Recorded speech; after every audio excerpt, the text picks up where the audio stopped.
I always wanted to check in with them because I felt that this was the type of film where the first one holds up so incredibly well, and so many people have grown up with it that I want to make sure that we honored the legacy of it. You feel a sense of responsibility of the original filmmakers, you feel a sense of responsibility of the fans who grew up with it, you feel a responsibility to new audiences that are seeing it, the cast that trusts you. So this was a film where there was more pressure than I've ever felt before.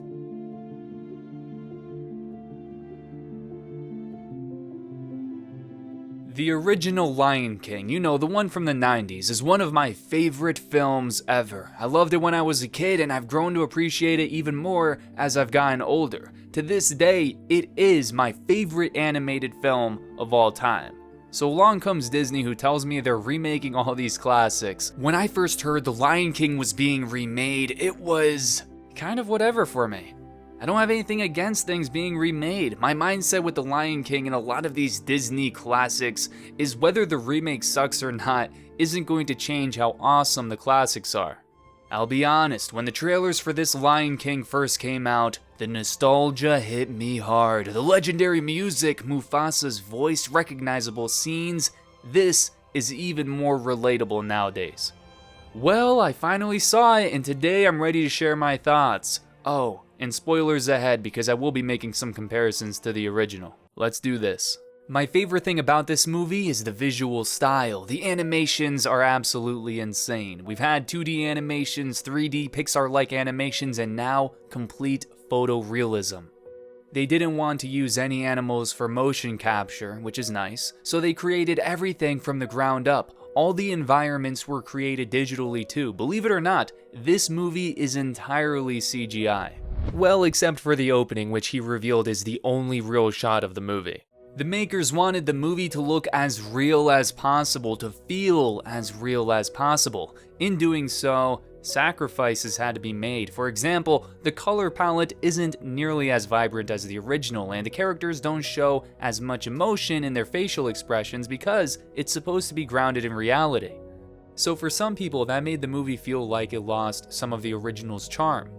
The goal wasn't to recreate that charm though, the goal was to create a movie that looked so real, you would forget it wasn't live action. In that regard, I say the movie succeeds. Visually, everything fits. When the animals are speaking, it looks great. The world feels alive, the animals feel alive, the style is consistent. There's a surprising sense of reality in the film, not just with how everything looks, but how everything interacts with the environment. The lion's ears twitch as they fight off bugs, animals will scratch themselves naturally. In the famous stampede scene, I thought it was cool. The wildebeest actually look like they're going down a steep slope as they try to find their footing. The Lion King remake is being called a technical triumph, and I agree. Some people called this movie soulless, lacking any heart.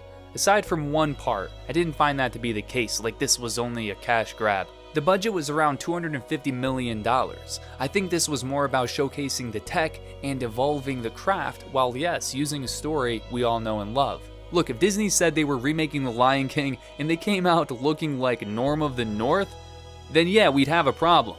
To me, this felt like a 2-hour tech demo to show off what technology is capable of and how far we've come. It's nothing short of amazing, and if you have an appreciation for technical achievements, visual effects, or the craft of animation, I say this movie is a must-watch. The main gist of the story is about the same. It was great in the 90s and it's great now. But in case you don't know, this is a redemption tale about Simba, who is heir to the throne and his position is being challenged. Simba runs away, he tries to outrun his destiny, his responsibility, but eventually the past catches up to him.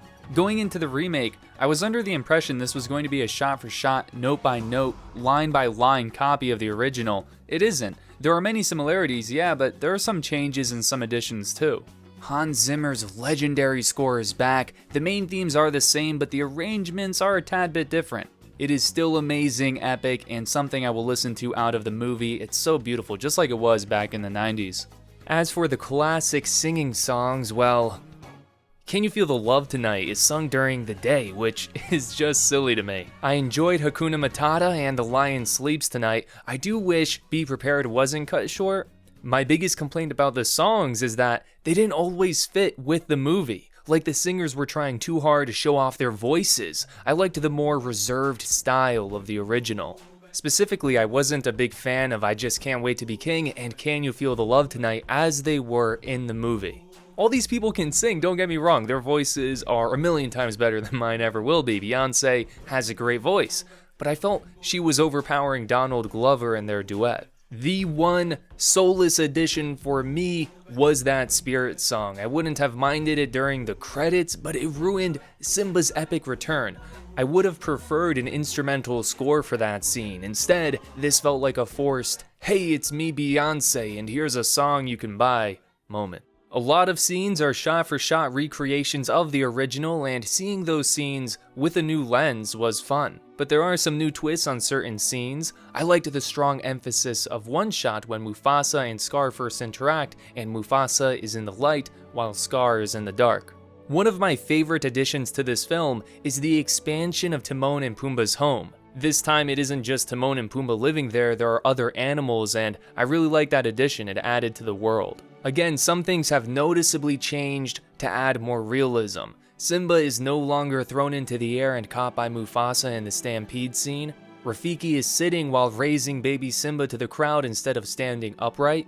Of course, the "I just can't wait to be king" scene has been readjusted. There are many more examples, but part of the fun was looking for those realistic changes. Some of my favorite lines and scenes are missing though, like Mufasa no longer says "brother, help me" as he's climbing. Something so small but makes that scene more heartbreaking. Rafiki no longer has that "it doesn't matter, it's in the past" scene, which I find strange because that added to the moral of the story. In terms of writing, sometimes I was annoyed by the amount of hand-holding going on. It felt unnecessary to me sometimes. Very little is left open to interpretation. You know the writing rule, show don't tell? Yeah, well there's a lot of unnecessary telling going on here. For example, the lead hyena tells Scar, "You know the lions and hyenas have been enemies since the dawn of time." We can obviously see the lions and the hyenas don't get along. We could see it back in the 90s without the spoon feeding.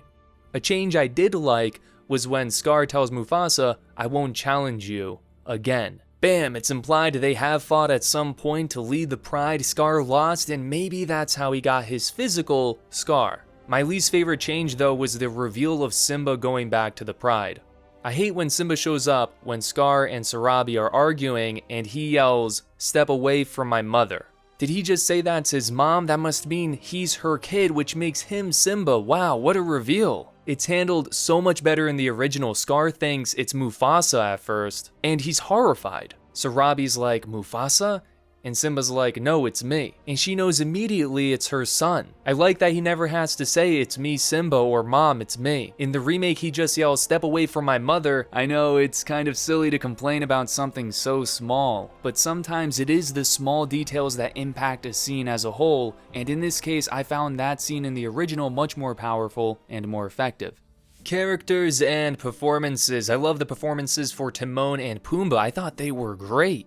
I don't want to butcher his name, but the guy who plays Scar was the biggest surprise for me because I wasn't completely sold on him in the trailers. For me, I still preferred the original, but I really liked this guy's take. It felt like he was doing his own thing. He made this character his own, and it worked for me. I'm surprised he could sound so sinister. I've only seen him play good guys, I guess. The one nitpick I have for him is I wasn't a big fan of how he delivered "Long Live the King." I liked Florence Kasumba's performance. In general, I've been a fan of Donald Glover, but after only one viewing, I wasn't in love with his performance as older Simba. This younger Simba was okay. He captured a lot of squeaky innocence, but I think the original actor did such a better job at capturing Simba's arrogance, his heartbreak, and his fear. You know, it's a different take, but I do think the original added more layers to the character. And of course, it was amazing to have James Earl Jones return as Mufasa. I wouldn't want it any other way. I still can't believe Jon Favreau is the director of so many movies. For the longest time, I only knew him as that guy from Couples Retreat. It turns out he's so much more. He directed the first 2 Iron Man films, he directed the Jungle Book remake, and of course, he's the director of this Lion King. I just want to say I think he did a great job. I can't even begin to imagine how hard it is to make a movie like this from a technical perspective, but also the amount of pressure that goes with remaking The Lion King.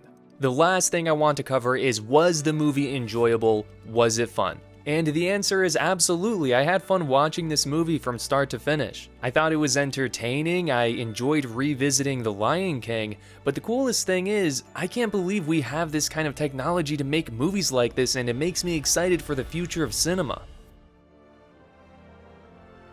It's time to wrap this up. Overall, I enjoyed The Lion King remake. It's far from perfect, but it was entertaining. I'll own it when it comes out and I'll rewatch it. The visuals alone make it worth watching at least once. But hey, those are just my thoughts. Now it's time to share yours. If you've seen the movie, let me know what you think. What did you like? What didn't you like? What older movie should get this realistic treatment? My money is on Finding Nemo. You heard it here first. Get ready for it. I hope you enjoyed this video. And as always, thanks for watching.